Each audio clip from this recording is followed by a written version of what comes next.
This is the Brewers POSTCAST, your instant game reaction for the Milwaukee Brewers. Part of the Locked On Podcast Network. Your team every day. Make it 8 straight wins for your Milwaukee Brewers. A up and down game for most of that first half of that game. A 3-2 win over the Cincinnati Reds on the road once again as the Brewers now stretch that win streak out to 8. Hello, everyone. My name is Brandon Snide. Welcome into the Locked On Brewers postcast. You can follow me on Twitter at Brandon_Snide and follow all of my work over at WTMJ.com. As always, thank you for making Locked On Brewers part of your day each and every day. Shout out to my everydayers. Thank you guys for tuning in and making Locked On Brewers part of your day. The Brewers, woo, man, has this been a lot more fun doing this show when the Brewers win. And tonight is the win number 8 in a row, a 3-2 win over the Reds in Cincinnati. Lots to get to on the show. Aaron Civale struggling in that first inning, bounces back. We'll talk about him. Bullpen, simply good, simply dominant. Abner Uribe, put it down right now. One of the best relievers in Major League Baseball, certainly in the National League. A phenomenal inning in the 8th. Trevor McGill shuts the Reds down in the 9th. That gets save number 12 for Trevor McGill. And the Brewers finding a different way once again, and more importantly, finding a way to come from behind, especially very, very early on in this one. And before we go any further, let's get into your scoring summary brought to you tonight by wonderful Pistachios and a 3-2 Brewers win. Elly De La Cruz, we talked about Aaron Civale in that first inning. He would single to center field. That would score Friedel. That would give Cincinnati the early 1-0 lead. Spencer Steer reaching on a bunt single. That would score Elly De La Cruz. That would give the Cincinnati Reds the 2-0 lead. And everybody knows the story of this Milwaukee Brewers team. Certainly has been a storyline on this very program about falling behind early and not being able to catch up. I'll give you a trend, a recent trend coming up here shortly, but let's get to the second inning. The very next inning after the Reds had scored those 2 early runs, Joey Ortiz would walk. That would score Sal Frelick. And then Bryce Terrain, a sac fly out to left field. This is, you follow me on Twitter at Brandon_Snide. I got a little frustrated at this part of the game, and it was very early on. There was one out. Bryce Terrain made a nice sacrifice fly out to left field. It would score, let's see here, Andrew Monasterio, who had a double earlier in that inning. But then Jake Bauers kind of ran himself into an out in that. And that was a frustrating piece of this early part of this game for me. It didn't obviously prove to be detrimental to the Brewers as they get the 3-2 win over the Reds. And then it would be kind of stuck right there until the very next inning for your Milwaukee Brewers. And without further ado, let's get into the turning point in the Brewers 3-2 win over the Cincinnati Reds. Time to reveal where the game was won or lost. It's the turning point. Turning point tonight brought to you by wonderful Pistachios. Christian Yelich, how bleeping good has this guy been over the course of the last, I don't know. I'd be lying to you if I gave you a number. It feels like it's been at least 2 weeks. Christian Yelich has been fantastic for the Milwaukee Brewers. A solo shot to center field, 111 miles per hour off the bat, 417 feet off the bat for Yelich. And if there's one team, if there's one fan base, if there's one professional organization that Christian Yelich continues to own, ladies and gentlemen, you saw it tonight on display at Great American Ballpark where the Brewers beat the Reds 3-2, and Christian Yelich, a big part of it. And I'm not even going to play the open here for you. He's going to be the player of the game, although you can make the case for a few other pieces, and we'll break that down as the show goes on. But Christian Yelich gets the turning point. A solo shot in that third inning proved to be the difference in this game. That gave the Brewers a 3-2 lead. And after that, Aaron Civale, Jared Koenig, Abner Uribe, Trevor McGill, Rob Zastrinski shutting the Cincinnati Reds offense completely out of this one as the Brewers win number 8 in a row, now 33-28 on the season, 5 games over 500 when things looked bleak. And certainly the Brewers gave us reason to be weary of where this team was headed. They have simply flipped the script on the 2025 campaign and now are 5 games over 500. We'll begin with our everydayer Harley over on YouTube. Great win. The pitching was flawless after the first inning. I sense a trade for a bat or two come deadline time. It's crazy how much the difference of the trade deadline. Now we're having a discussion, right? About 2-3 weeks ago, and rightfully so, Brewers were 7 games out of the National League Central. The NL wild card looked far away.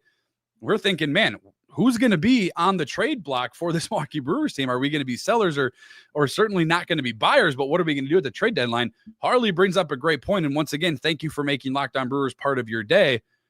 Outside of Aaron Savali, and you got to give a lot of credit to Aaron Savali, who gets the win today. 5 1/3 innings pitched, only those 2 earned runs, and they were very, very early on. 5 Ks and just 1 walk, and he did that all by throwing less than 90 pitches, 86 to be exact, for Aaron Savali on the night. He gets the win, 5 1/3, allowing 7 hits, and most of that damage coming within the first 3 batters, first 3 outs of the first inning. So he really was able to bounce back. And shout out to the starting rotation, man. I mean, shout out to this Brewers starting rotation. It's very interesting. Really, I say starting rotation. It's everybody. And we always talk about how good the bullpen is. And we'll certainly get into the bullpen as the show goes on. The 12 of the last Brewers 15 wins, 12 different pitchers have gotten the win for this team. So that speaks volumes on tonight, like Aaron Savali. That speaks volumes on a guy like Nick Mears, who was pivotal in a handful of games weeks ago, and Trevor McGill coming in, and Abner Uribe coming in, Jared Kahney, and always those high leverage situations.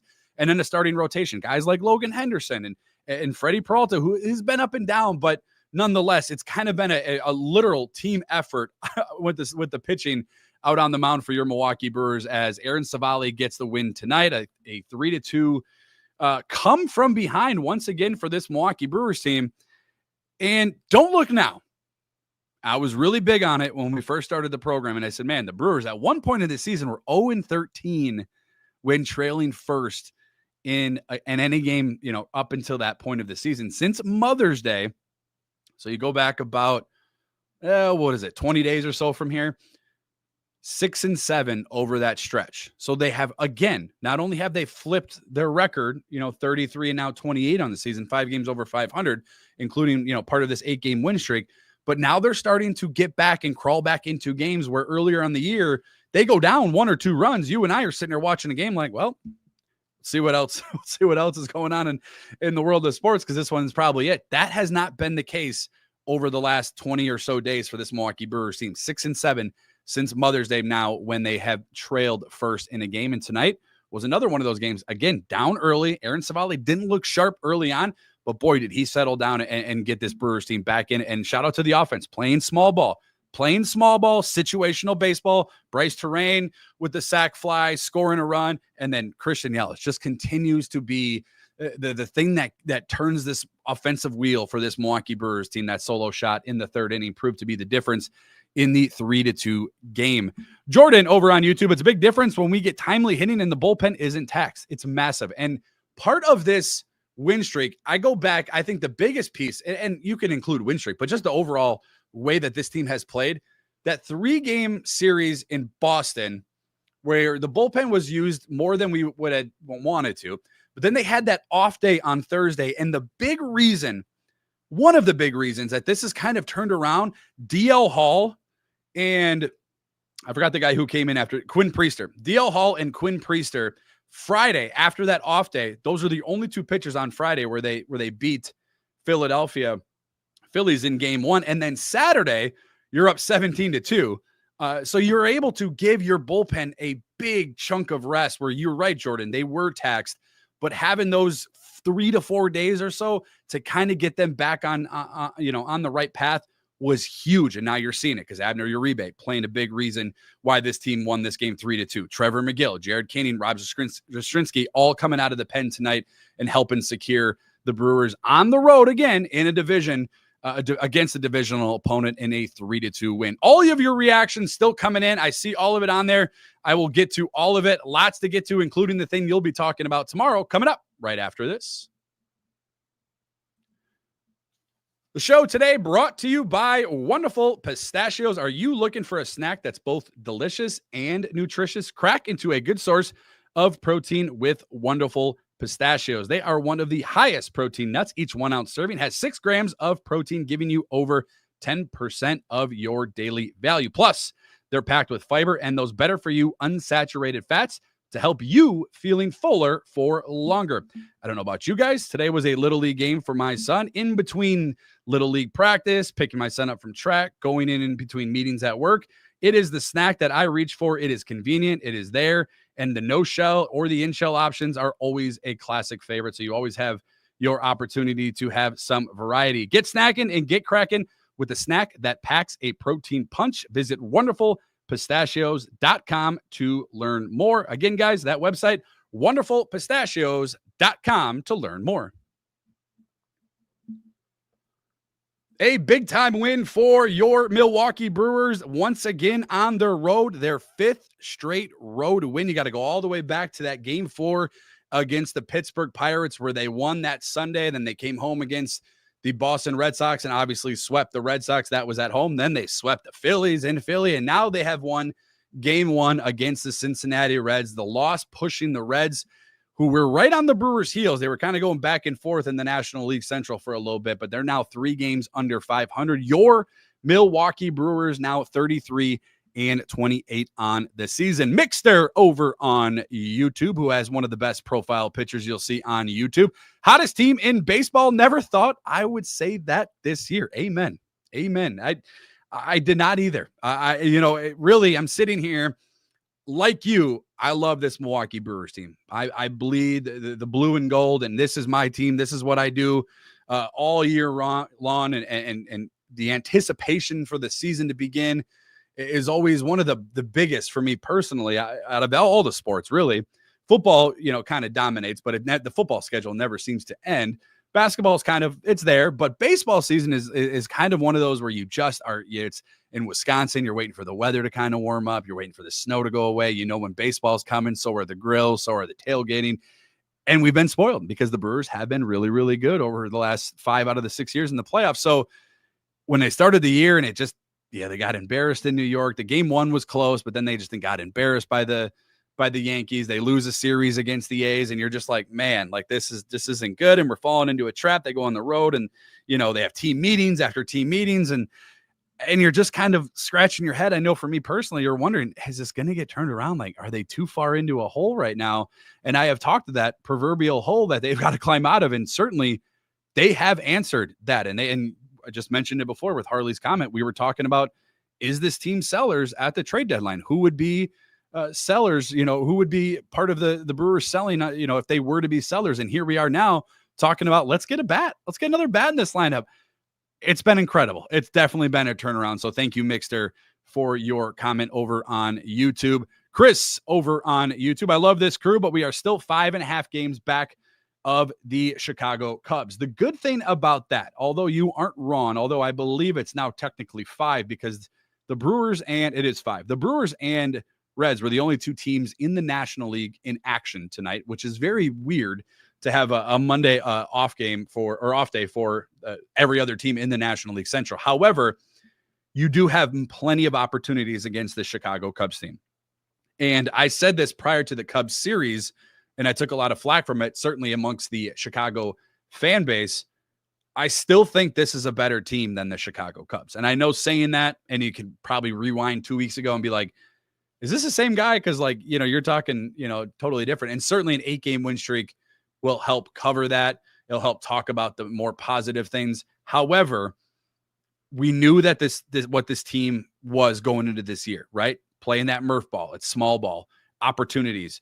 Like we had talked about on the group chat, on the show chat, situational baseball, having your starting pitching be part of how you win games, having your bullpen be a part of how you win games, getting on base. We saw it against Philadelphia, against one of the best catchers, maybe the best catcher in all of baseball. And the Brewers ran wild in Philly and were able to put that pressure on starting pitching and the relief pitching and the defense as whole. And then, oh, by the way, this is one of the best, defensive run saving teams of last year. We didn't see that in the first few months of the year. And they were playing a little bit out of character. And we've now seen that kind of change over the course of the last 2 weeks. And again, winning cures that. But this is a very tough stretch for the Milwaukee Brewers as far as their schedule. I don't know if we would necessarily pencil Cincinnati in that. But coming up, you got the Padres, and I know the Braves aren't playing great, but you still have the Cardinals and you still have the Cubs. So you have an opportunity in the National League Central to gain a little bit of ground. So yes, we are still 5 games back from the Chicago Cubs, but I will go on record on June 2nd that I still have more faith in this Milwaukee Brewers team than I do in the Chicago Cubs. And the Chicago Cubs schedule has been tougher to begin. They're on a really tough stretch coming up, or they will be on a tough stretch coming up.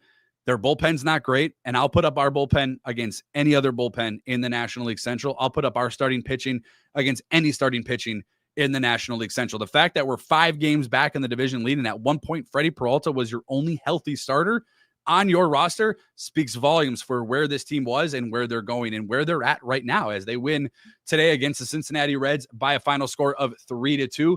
Now 5 games over 500. John over on YouTube. Freelick is our spirit animal. Always involved and crafty. Wish Hoskins would get a flow going. Well, Reese had 2 3-run shots on Saturday. I know everybody kind of had a hit on Saturday in that 17-7 win. Freelick is, when you look at a team that makes a deep playoff run, wins a division, or goes to a World Series, every single one of those teams has a guy like Sal Freelick, right? Who's not afraid to get dirty. Every game, Freelick's uniform needs to be completely washed. Like it's filthy, and he does everything that you want in a ball player. He does everything. He's the, saves runs out in right field. He's a defensive monster. He's got the speed on the base pass. He puts the ball in play. There's never an easy out when it comes to Sal Freelick at the mound. So I agree with John on that aspect, but I do think Reese has been better as of late, and certainly on Saturday with a couple of 3-run home runs to help the Brewers with that 17-7 win. I think that, again, when Yelich is going, it just makes everybody else's job a little bit easier, as we've seen with Jackson Trio starting to get going, William Contreras starting to get going, and I think Reese is right there. Ben over on YouTube, a little more nail biting again, but still fun. Pitching is rolling. I think winning these games are good, though. I do, and I'm like you, Ben, and maybe you're not like this, but maybe some of you are.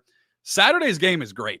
I love it. 17-2 going into the 9th. I know Tyler Alexander, a fan favorite, apparently on the Locked On Brewers postcast, gives up 5, so it ends up being 17-7. But going into the 9th, when you're up 17-2 and you know you're going to get a win, but these are the wins, in my opinion, a 3-2 win where all of the runs were scored in the first 3 innings that are going to play a pivotal role in the structure and the development of this team, especially if winning a division and getting to the postseason and learning how to win close games. I think those are huge. And the Brewers did it all of last year, right? They get to the postseason and they didn't have the success that I think you and I anticipated or wanted, but these are important wins for them. These close, nail-biting, the bullpen's got to come in and you got to run through 4 or 5 of your bullpen guys to hopefully get a win, play good defense, and play a little bit of small ball, right? You're not going to have games where you had on Saturday where you have a couple of 3-run home runs from Rhys Hoskins and everybody has, Jackson Churio's a triple shy of the what's the word I'm looking for? The cycle. And like, you're not going to have a lot of those games. Those are an anomaly, when you look back on the season. So having these 3-2 wins, I think helps with going forward, especially if you're like me and if you're a Brewers fan and you're like, hey, we're the division. That's what we want. And we want to make a deep playoff run. Greg over on YouTube, what a difference a week makes. Keep it rolling. Yeah, it's been fantastic. I mean, there's no doubt about it. The Milwaukee Brewers over the last really week and a half or so have turned their season completely around. They have completely turned their season around. We were just talking about it before that. I believe it was going into after Saturday's game in Pittsburgh. Man, 3 games under 500. Like we had talked about trade deadline and who the Brewers could be going, but I'll say, it has been quite a difference. Cody every day are over on YouTube. The Great American 8 wins in a row, gained a half a game, I believe, in the division, and wildcard bullpen looked great. I believe this team is the team we have been waiting for. I mentioned that before. This is what gives me confidence. This isn't like the Brewers' offense is just a juggernaut, right? Like they're scoring 3 runs. They had 5 yesterday afternoon. They had 17 on Saturday, but they had 6 on Friday.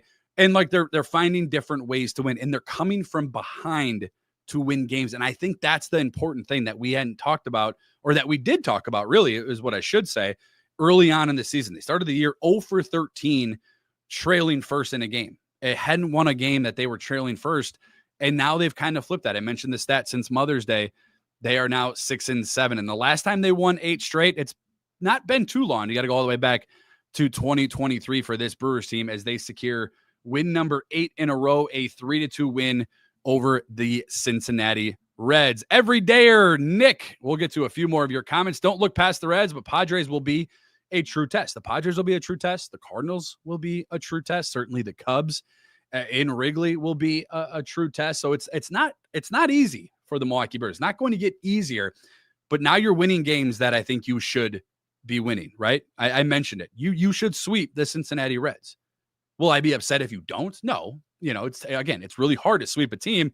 The Brewers have swept the last 2 series against the Boston Red Sox and the Philadelphia Phillies. Phillies at that time were one of the best teams in baseball. Obviously, they didn't have Bryce Harper, but you're winning games that I think you should win. And this is a win tonight that I expected, and I expect a win tomorrow. Wednesday is a TBD on starter, but I expect a sweep over a team that, especially on the road, you have had a lot of success against. And if you follow any Reds people on Twitter or Facebook or any other social media, there's one team that drives them nuts playing. It's the Milwaukee Brewers. It's because of Christian Yelich. Fantastic over on YouTube. This was honestly a scary game for a bit there.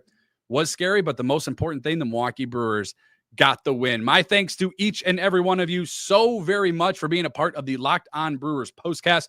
Remember, you can follow me on Twitter at Brandon_Snide and follow the show wherever you get podcasts, Apple, Google, Spotify. You can follow everything also right here on YouTube. Just search at Locked On Brewers. Hit that thumbs up button, hit that subscribe button, and we will pick it up once again tomorrow as Game 2 against the Cincinnati Reds is on the docket. My thanks once again to each and every one of you. Thanks for always making Locked On Brewers part of your day each and every day. As always, win, lose, or draw, tonight's a good night. It's a 3-2 Brewers win for their 8th in a row. But as always, go Brewers.